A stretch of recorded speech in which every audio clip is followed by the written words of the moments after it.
ಎಲ್ರಿಗೂ ನಮಸ್ಕಾರ. ಇವತ್ತಿನ ವಿಡಿಯೋದಲ್ಲಿ ದೇವಸ್ಥಾನಕ್ಕೆ ಹೋದಾಗ ಘಂಟೆ ಯಾಕೆ ಹೊಡಿಬೇಕು ಅನ್ನೋ ಅದ್ಭುತ ವಿಷಯದ ಬಗ್ಗೆ ತಿಳ್ಕೊಳ್ಳೋಣ. ನಾವು ದೇವಸ್ಥಾನಕ್ಕೆ ಹೋದಾಗ ಮೊದಲಿಗೆ ಮಾಡುವ ಕೆಲಸಗಳಲ್ಲಿ ಒಂದು ದೇವಾಲಯದ ಘಂಟೆಯನ್ನು ಹೊಡೆಯೋದು. ಆದರೆ ದೇವಸ್ಥಾನಕ್ಕೆ ಹೋದಾಗ ಘಂಟೆಯನ್ನು ಯಾಕೆ ಹೊಡಿಬೇಕು ಎಂಬುದು ನಿಮಗೆ ಗೊತ್ತಾ? ಇದರ ಹಿಂದಿದೆ ಆಧ್ಯಾತ್ಮಿಕ ಹಾಗೂ ವೈಜ್ಞಾನಿಕ ಮಹತ್ವ. ಅದೇನಂತ ಬನ್ನಿ ತಿಳ್ಕೊಳ್ಳೋಣ. ದೇವಾಲಯದ ಘಂಟೆಯ ಶಬ್ದವು ನಮ್ಮ ಮನಸ್ಸನ್ನು ಏಕಾಗ್ರಗೊಳಿಸುತ್ತೆ. ಹೊರಗಿನ ಪ್ರಪಂಚದ ಗದ್ದಲ ಮತ್ತು ಚಿಂತನೆಗಳಿಂದ ಮನಸ್ಸನ್ನು ದೂರ ಮಾಡಿ ದೇವರ ಆರಾಧನೆಯ ಕಡೆಗೆ ಕೇಂದ್ರೀಕರಿಸಲು ಇದು ಸಹಾಯ ಮಾಡುತ್ತೆ.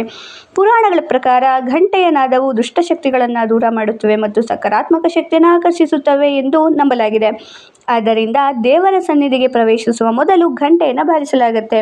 ವೈಜ್ಞಾನಿಕವಾಗಿ ನೋಡಿದರೆ ಘಂಟೆಯಿಂದ ಹೊರಹೊಮ್ಮುವ ಧ್ವನಿ ಕೆಲವು ಕ್ಷಣಗಳ ಕಾಲ ನಮ್ಮ ಮೆದುಳಿನ ಎಡ ಮತ್ತು ಬಲಭಾಗಗಳ ಸಮತೋಲನದಲ್ಲಿರಲು ಸಹಾಯವಾಗುತ್ತೆ.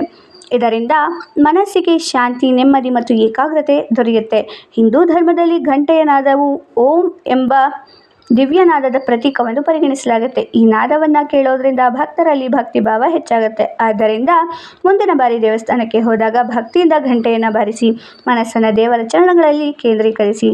ಜೈ ಶ್ರೀರಾಮ, ಜೈ ಆಂಜನೇಯ. ಮಾಹಿತಿ ಇಷ್ಟ ಆಯ್ತು ಅಂದರೆ ವಿಡಿಯೋನ ಲೈಕ್ ಮಾಡಿ, ಶೇರ್ ಮಾಡಿ, ಸಬ್ಸ್ಕ್ರೈಬ್ ಮಾಡಿ. Thank you for watching.